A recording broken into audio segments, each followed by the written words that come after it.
बाहर निकलते हैं तो ऐसा लगता है कि हम लोग इंटर कॉलेज में पढ़ते थे तो वहाँ पे कुछ होता था तो घर के लोग तुरंत आ जाते थे हम लोग को सपोर्ट करने के लिए, कुछ भी हो जैसी जिसकी परिस्थिति में हम रहते थे। लेकिन यहाँ पे हमें चाहे आपको बुखार हो, सर्दी जुकाम हो, कुछ भी हो, आपको स्वयं ही करना पड़ेगा।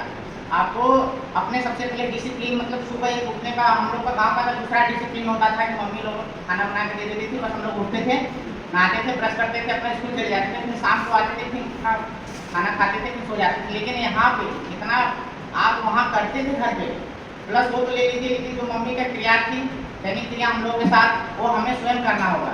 तो इसीलिए यहाँ पे तो नए नए हम लोग आते हैं, बड़े इंजॉय रहता है।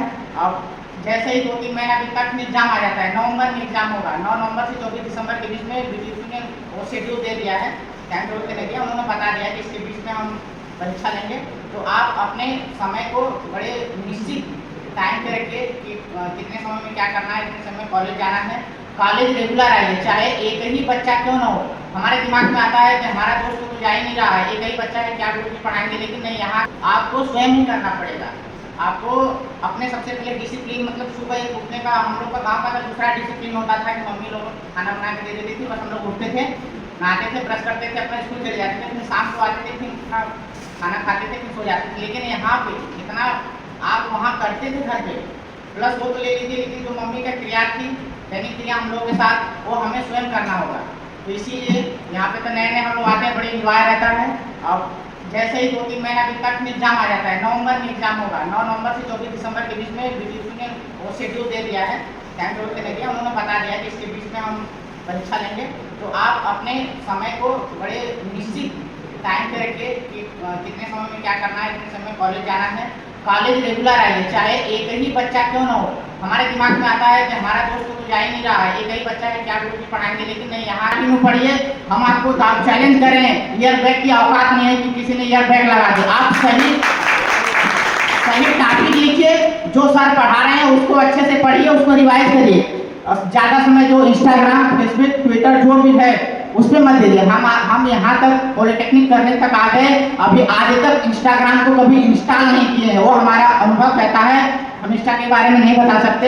आप उस सबसे दूरी बना लीजिए। आप यदि सबसे ज़्यादा ध्यान अपने किताबों से ध्यान लगाएंगे और थोड़ा बहुत समय बचता है तो आप मंदिर मस्जिद जाया करिए, वहाँ पे ध्यान एकत्रित होता है, मतलब मन को शांत होता है। यह हमारा अनुभव है, हमारे पास समय बचता था तो शाम को एक प्राचीन मंदिर, वहाँ पे 1 घंटे के लिए जाया करते थे।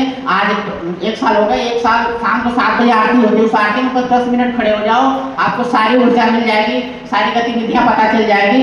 आप 2 घंटे रील चला लोगे, आपका शरीर थक जाती होगी, लेकिन 10 मिनट उस मंदिर पर जाके, जब आरती होती है 7 बजे रोज डेली, वहाँ जाके खड़े हो जाओ, आप ऊर्जा से भरपूर हो जाओगे।